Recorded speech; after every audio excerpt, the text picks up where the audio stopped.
The words hit like a fist to the gut, sharp and sudden, stealing my breath. I stood frozen in our cramped apartment kitchen, the air heavy with the scent of burnt toast and her lavender perfume. Lena's eyes, usually warm like honey, were cold, slicing through me as she leaned against the counter, her arms crossed tight. The clock on the wall ticked too loudly, each second a hammer against my skull. Never with you again. The phrase echoed, a cruel riddle I couldn't unravel. My mouth opened but no sound came out. What had I done? What had she done? I replayed the morning in my head, searching for clues. We'd woken tangled in the sheets, her laughter soft as she teased me about my snoring. But something was off, her smile didn't reach her eyes. When I leaned in to kiss her, she'd pulled back, muttering about her period, her voice clipped. I'd pressed, half joking, "When can I have you back then?" Her reply wasn't a joke. It was a blade. The apartment felt smaller now, the walls closing in.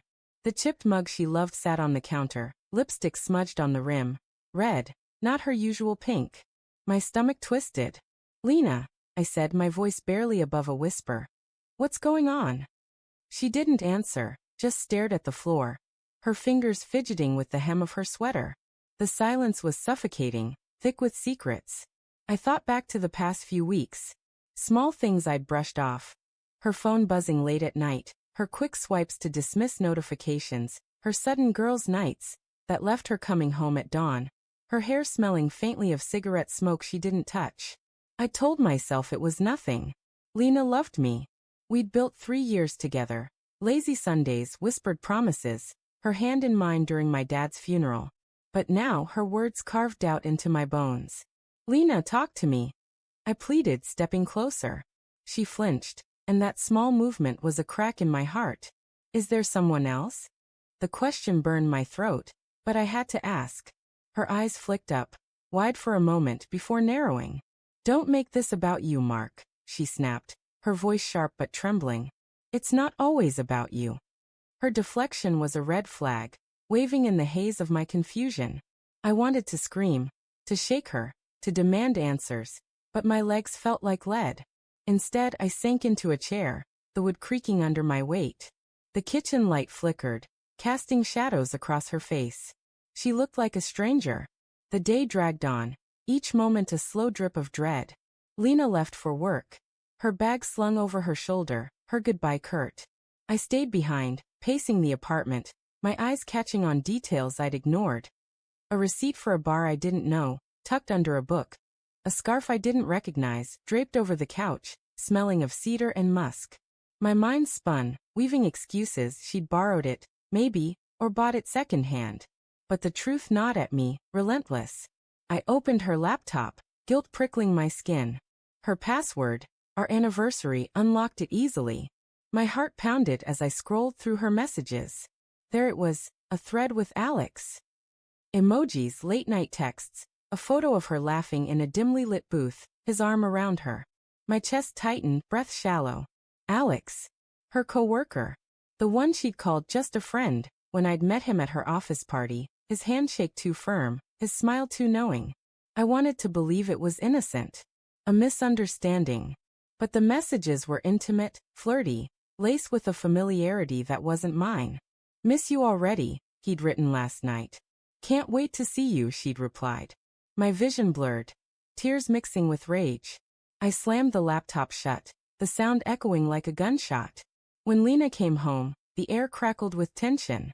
She dropped her bag, her eyes narrowing as she saw my face. "What's wrong with you?" she asked, her tone defensive. I held up the scarf, my voice low. "Whose is this, Lena?" Her face paled, but she recovered quickly, scoffing. "It's mine. Why are you acting like this?" "Don't lie to me," I said, my voice breaking. "I saw the messages. Alex. All of it." The words hung between us, heavy and final. Her shoulders slumped, and for a moment, I saw guilt flicker in her eyes. But then she straightened, her jaw tight. "You went through my stuff?" she shot back, turning it on me. "That's low, Mark." The argument erupted, words flying like shrapnel. She accused me of being paranoid, controlling. I accused her of betraying me, of throwing us away. "I trusted you," I shouted, my voice raw. "I loved you," She flinched, tears welling, but her voice was steady. Maybe I needed more than you could give, she said quietly. Maybe I needed to feel alive. Her confession was a sledgehammer, shattering the last of my denial. I saw it all now. The late nights, the excuses, the way she'd stopped saying, "I love you" first. I'd been blind, clinging to a version of her that didn't exist anymore. But beneath the anger, guilt gnawed at me.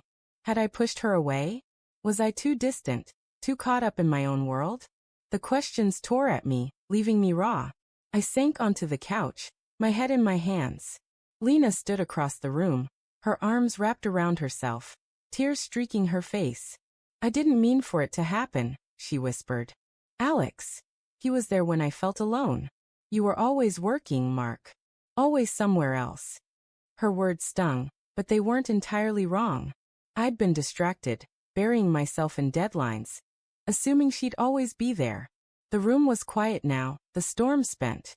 I looked at her, searching for the woman I'd loved, but all I saw was a stranger wearing her face. "Why didn't you tell me?" I asked, my voice hollow. "Why didn't you try?" She shook her head, her voice barely audible. "I don't know." I stood, my legs unsteady, and walked to the door.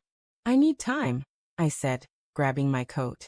As I stepped into the cold night, the city buzzed around me, car horns, distant laughter, the hum of life. I walked aimlessly, the scarf still in my hand. It sent a reminder of her betrayal. My heart ached, torn between love and hate, forgiveness and rage. Then my phone buzzed. A text from Lena. "I'm sorry. I'm pregnant." "It's not yours." The words burned into my eyes, a final twist of the knife. I stopped under a street lamp, the light casting long shadows, my breath visible in the chilly air. The world tilted, and I laughed, a broken, bitter sound. She'd taken everything, my trust, my future, my heart. Yet as I stood there alone, I wondered if I could ever let her go. The pain was unbearable, but so was the thought of a life without her.